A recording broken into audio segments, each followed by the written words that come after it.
Quarter ফাইনালের লড়াই শুরুর আগেই বিশ্বকাপের নতুন বিতর্কের জন্ম দিয়েছে ফিফা। মরক্কো ফ্রান্সের ম্যাচের জন্য ঘোষিত ম্যাচ অফিসিয়ালদের তালিকা দেখা গেছে, দায়িত্বে থাকা 5 জনই আর্জেন্টিনার।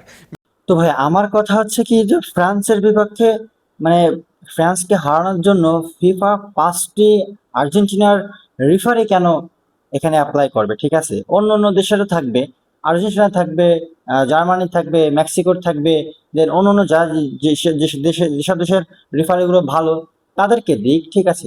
কিন্তু একটানা একই নাগারে 5টা রেফারি আর্জেন্টিনার কেন হয়ে থাকবে? ঠিক আছে, তো এটা আসলে ফিফা খুব অন্যায় করতেছে, অবিচার করতেছে ফ্রান্স এবং মরক্কোর বিপক্ষে, ঠিক আছে। তো ফ্রান্সকে আসলে মনে হচ্ছে যে হরানোর জন্যই এই প্ল্যান করতেছে ফিফা। হ্যাঁ, তো ভিডিওটি দেখে আসি চলুন।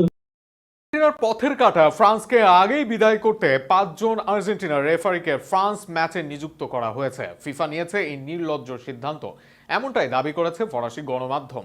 বিশ্বকাপে একই দেশের 5 জন রেফারি ছিল না আর কোনো ম্যাচে, তবে ফ্রান্সের আগামী ম্যাচে আর্জেন্টাইন 5 রেফারিকে নিযুক্ত করেছে ফিফা, যা নিয়ে শুরু হয়েছে নতুন বিতর্ক।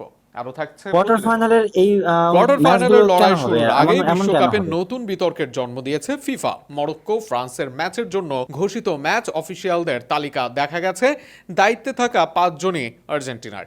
বিশ্বকাপের মতো আসরে এমন সিদ্ধান্ত খুবই বিরল হওয়ায় ফুটবল অঙ্গনে শুরু হয়েছে ব্যাপক আলোচনা সমালোচনা।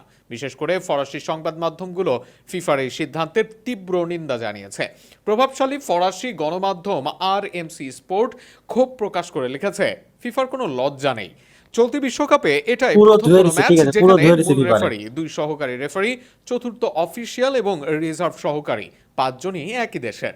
সাধারণত নকআউট পর্বের গুরুত্বপূর্ণ ম্যাচগুলোতে নিরপেক্ষতা নিশ্চিত করতে বিভিন্ন দেশের রেফারিদের নিয়ে প্যানেল গঠন করা হয়, কিন্তু এবার সেই প্রচলিত প্রথা থেকে সরে এসেছে ফিফা।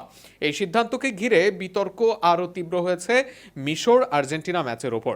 শেষ 16 সেই ম্যাচে রেফারির একাধিক সিদ্ধান্ত নিয়ে প্রকাশ্যে ক্ষোভ প্রকাশ করেছিলেন মিশরের খেলোয়াড় ও কোচিং স্টাফ।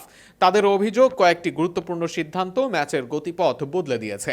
সেই বিতর্কের রেশ কাটার আগেই আবারও আর্জেন্টিনার রেফারিদের নিয়ে এমন একটি গুরুত্বপূর্ণ ম্যাচ পরিচালনার দায়িত্ব দেওয়ায় সামাজিক যোগাযোগ মাধ্যমেও সমালোচনার ঝড় উঠেছে। ফ্রান্স ও আর্জেন্টিনার সাম্প্রতিক বিশ্বকাপ ইতিহাসও এই বিতর্ককে আরও উস্কে দিয়েছে। 2018 বিশ্বকাপের শেষ 16তে কিলিয়ান এমবাপ্পের দুর্দান্ত নৈপুণ্যে ফ্রান্স 4-3 গোলে হারিয়েছিল আর্জেন্টিনাকে। পরে 2022 কাতার বিশ্বকাপের ফাইনালে লিওনেল মেসির আর্জেন্টিনা টাই ব্রেকারে জিতে শিরোপা ঘরে তোলে। ফলে দুই দেশের ফুটবল প্রতিদ্বন্দ্বিতার প্রেক্ষাপটে ফ্রান্সের ম্যাচে আর্জেন্টিনার 5 জন অফিসিয়াল নিয়োগকে অনেকে অস্বস্তিকর সিদ্ধান্ত হিসেবে দেখছেন। আমিও এটাই তাছাড়া মনে করি, ঠিক আছে। আর্জেন্টিনা ফাইনালে উঠলে সবচেয়ে শক্তিশালী প্রতিপক্ষ এই ফ্রান্স। যদি আগেই বিদায় নেয় ফ্রান্স, সেক্ষেত্রেও লাভবান আর্জেন্টিনা। শুক্রবার বাংলাদেশ সময় রাত 2টায় বোস্টনে অনুষ্ঠিত হবে ফ্রান্স ও মরক্কোর কোয়ার্টার ফাইনাল। ম্যাচের মূল রেফারি ফাকুন্দো তেল্লো, তার সঙ্গে সহকারী হিসেবে থাকবেন হুয়ান পাবলো বেলাত্তি ও গ্যাব্রিয়াল চাদে। চতুর্থ অফিসিয়াল দারিও হেরেরা এবং রিজার্ভ সহকারী হিসেবে দায়িত্ব পালন করবেন ক্রিস্টিয়ান নাভারো। এটা আসলে কোনো মতে আসলে মেনে নেওয়া যায় না, ঠিক আছে, যে ফ্রান্স এবং মরক্কোর যে ম্যাচটা, ঠিক আছে, এই ম্যাচ দুটো মানে এই ম্যাচটাই 5টা রেফারি আর্জেন্টিনার কেন হবে? কেন 5টা রেফারি আর্জেন্টিনা হবে?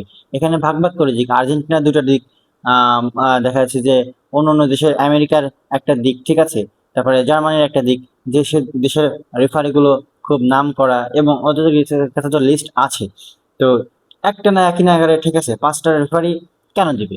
এটা আসলে মেনে নেওয়া যায় না, ঠিক আছে। ফ্রান্স এবং মরক্কোর যে ম্যাচটা হবে আজ রাত 2টায়, ঠিক আছে, অর্থাৎ 10 তারিখ রাত 2টায়, ভোর 2টায় আর কি।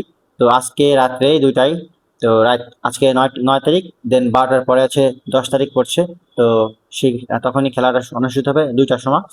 তো বিষয়টা হচ্ছে কি, ফ্রান্স এবং মরক্কোর ম্যাচটা আসলে এখানে ফ্রান্সকে হটানোর জন্য ফিফা হয়তো বা এই প্ল্যানটা রেডি করছে, ঠিক আছে। আমার মনে হচ্ছে এমন, ঠিক আছে, এমনও নাও হতে পারে, ওদের আসলে ফিফা কি বুঝতেছে আমি জানি না। যাই হোক, কিন্তু আমার মনে হচ্ছে যে এটা আসলে দুর্নীতি হচ্ছে। তো ফিফা কিছু কিছু বিষয় আসলে খুব ইনলিগাল কাজ, ইনলিগাল ওয়েতে হাঁটতেছে। তো যাই হোক, এই ছিল আজকে ভিডিওটা ভালো লাগলে অবশ্যই লাইক দিবেন, সাবস্ক্রাইব করবেন। তো নেক্সট ভিডিও দেখার জন্য অবশ্যই ওয়েলকাম জানাচ্ছি।